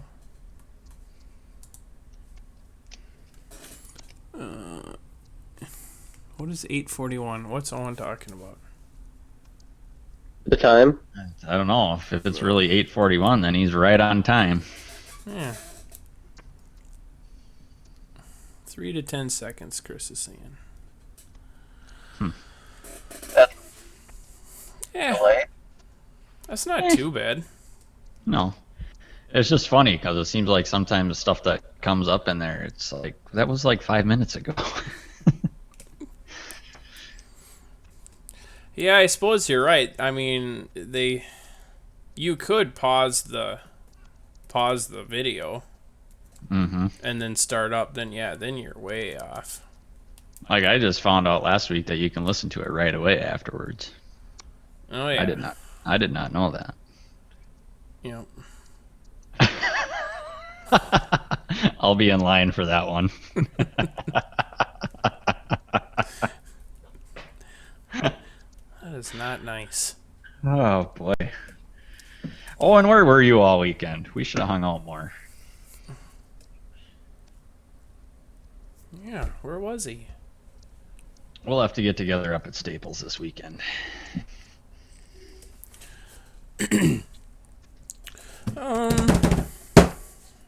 What Yeah. else? What else we got? The rim shot. Ding, ding. My you brought up the national anthem thing. Yeah. Yeah, I was outvoted on Friday night. I didn't get to sing it. Who outvoted you? I forget how old she was, but yeah, a kid got to do it and not me. Well, at least it was live then. Either Yeah, way. it was live. Yep. And it was probably better than I could have done. So Did you like hip check her and be like, all right, you can take your... no, it's like I'm handing the mic and I'm like, all right, fine, do it. I don't like people taking my spotlight away from me. So how is it doing the calling the action up there?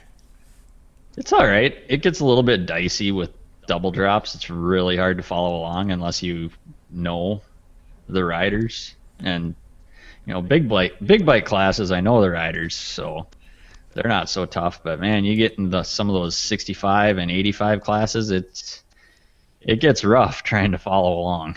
Do you try to do like names, or do you just call out numbers and then Oh no, I try to do names. do they give you a laundry list of sponsors? Oh yeah, that's really fun. Do you say Talkin Moto after each one? No. Oh. Trust me, there you get plenty of Talkin Moto plugs. That's what you said. So that's cool. Yeah. So is that going to be the thing? Are you the new guy every week or every Jordan? Oh no. Basically, I'm doing the ones that Dan Bailey can't do. Oh, 'Cause okay. He does announcing at I forget which racetrack, but he does that on Friday nights. So basically, I get the Friday night Jordans, and there's a few other that I might be doing.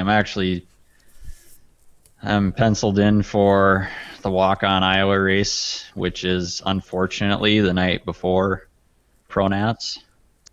So we're trying to figure out how to make that work. Because they Yeah. get kind of rowdy down there too, don't they? Well, yeah, I mean that's not the problem. It's the problem is I want to be at Millville. Right. So yeah, Chris, that quad race was not tough to call at all. I had that handled. 3 quads on the track, I can handle that.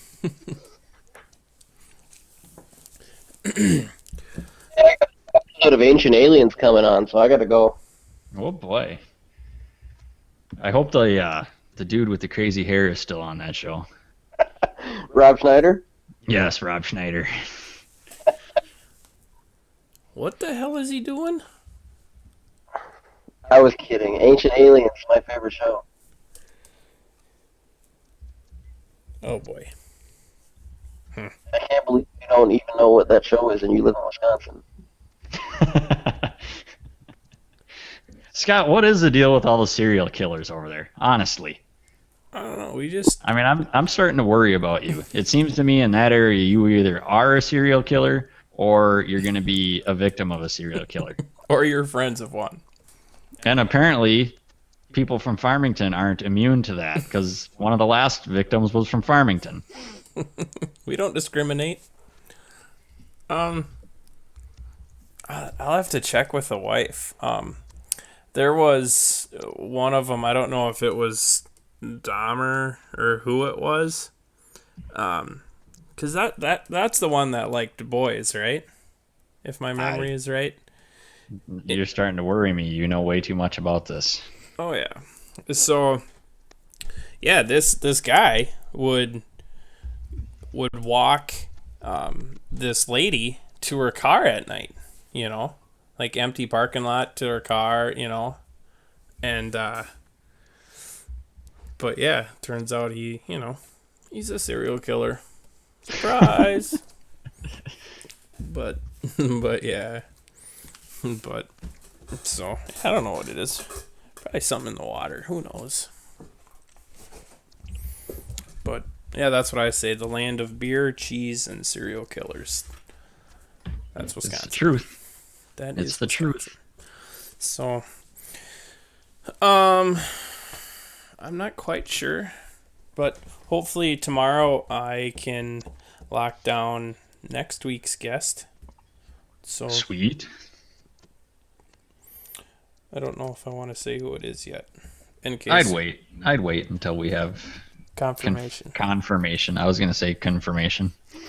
I was nervous on Tickle because I noticed. I sent him a text and I didn't hear anything. I called, didn't hear anything, and then I was texting Andy. I'm like, hey, I haven't heard nothing, and then, but yeah, obviously busy dude, got stuff going on. So, but yeah, thought that was cool that he came on, and hopefully get a couple listens out of that.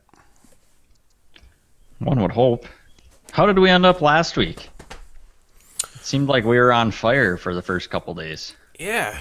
Well, it's kind of weird. Everything is kind of spread out. So let me see if I can check. And these aren't like, we're not like super big, but we also don't have a lot of, listeners yet either, Mm-hmm. So, hang on. I'm looking. Because right now everything streams to our SoundCloud. So after the show is over, we'll get it ripped down. We'll get it put on SoundCloud. So from SoundCloud, you can go to Stitcher and get it. You also can get it on iTunes. And you also can obviously watch it on YouTube. So last week with Billy Laninovich and Chad, it's Weenan, right? Is that what we figured out? Not Yes. yeah, that one got like almost 60 views, almost like right away. So I thought that was cool. Now that's just on SoundCloud. So obviously you got YouTube getting a few. I don't know how many people listen on iTunes. And I can't check I can't check the tracking on that. But then Stitcher is like a day behind. Or not a day behind. They're like a week behind. So let me see if I can log into that and get us some numbers. What do we got? Yeah, June 19th is the last time that was updated. Oh, Wow. no, hang on. 626. You know, so I mean, it says we got 103 downloads. So to me, that's pretty good. 89 listens, but see, this is all total, and that's the last year. So yeah, we don't have super numbers, but people are listening. Sweet. So can't complain there. But I like what's Owen talking about? Oh, we're working on marketing plans here in the chat room. Oh, cool. I like it. But yeah, so what I did last night, and I know we talked about this before, is how you either can listen to the whole show, or I've been just uploading like the interview part. So I did that last night with Billy's interview, and then I went back in and I put in like, you know, hey, thanks for listening. You know, rattled off all the sponsors, told people where they can listen to us, and you know, all the info and everything, and then I ran the interview.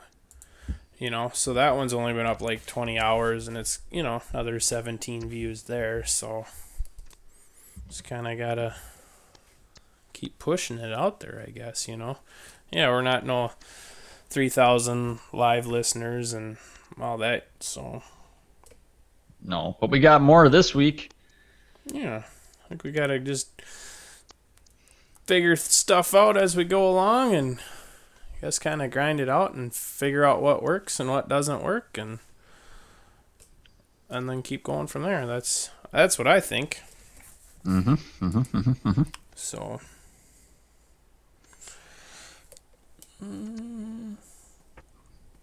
Yeah. Cool. I think we put Jeff to sleep. Oh, what now? See? Told ya. Ancient aliens attack. Oh, Look it up. you said you put up a bunch of business cards and they were all gone, Jason? Well, they weren't all gone. Some of them might have blown away. It was pretty windy. You could have at least lied to me. But a fair number of business cards did disappear. Oh, man. You're going to get a call, Scott. It's going to be the sheriff because they found all your business cards laying around, and they're going to give you a littering ticket. Yeah. That's fine. I'm still thinking that porta potty advertising is probably the best. There you go. They don't sell inside of the door. The porta potty should be full of advertisements. The one at Mankato there was an advertisement for Chipotle. Oh, I read it several times. is that ironic? Huh? Yeah, a little bit. The reason you're in there might be Chipotle. It might be. That is not good. Usually if I'm in there, I'm not hungry for Chipotle. I have not had Chipotle in forever. I haven't either. I've never really gotten what the big buzz is about it. It's good, but... I'm going to go there tomorrow. Can I come? Yeah. Sweet. Let's go. All right, I'm in. It's a date. It's a date. Where is there one in... Where is the closest one for you guys? Well, What, like Ellie. Chipotle. within walking distance of work? Like, the only Chipotle I know of right off the top of my head is off 42 and 35, kind of. Not sure where that But one would be. that's more Burnsville. You guys are Apple Valley. That's Burnsville. Okay, I don't know then. You're on your own. We'll find one. Don't you fret about that. I'm sure there's an app for that. Put this one down like a mangy dog. Old Yeller. Get your gun. I thought you were gonna stop by after work and grab a gun, Jeff. Oh, I'm getting a gun this weekend when I come home. Sweet. That's what I like to hear.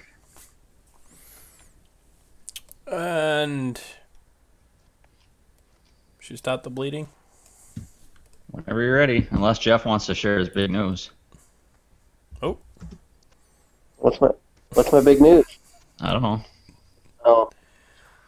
On Thursday morning, Scott, I'm going to the OB doctor. uh-oh.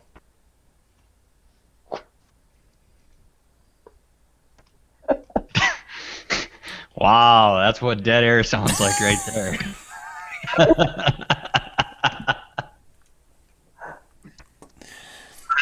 Baby. You're having a baby? Yes, my wife is pregnant. Nice. Congratulations. Thanks. Is that the big news you were talking about, Jason, or was there something else I didn't know about? Yeah, that's what I was talking about. What's been going on in my life? I moved into the new house now, and so nothing else is going on except for that. So we have an RMZ 250F for sale, if anyone's looking. That's what Jason's worried about. It It's comes funny with that- Talkin that's Moto Scott. graphics, Scott thinks just like I do. number 85 all ready to go. It might just mean that I need a bigger motorhome is all. I hope that's all it means. That's funny. Cool. All right, guys. Well, we'll be back at it next week, hopefully. Jeff will be at his new... So you're at your old place, or you're at your new place? I'm at the new place. I've got no internet, though. Got new internet, though. Gotcha. I'll be all good. Yep. Sweet. You have to get, like, tinfoil and wrap it around your head, like a TV thing. I even have a third bedroom now, so I can have my own, like, computer room, but soon to be a baby room.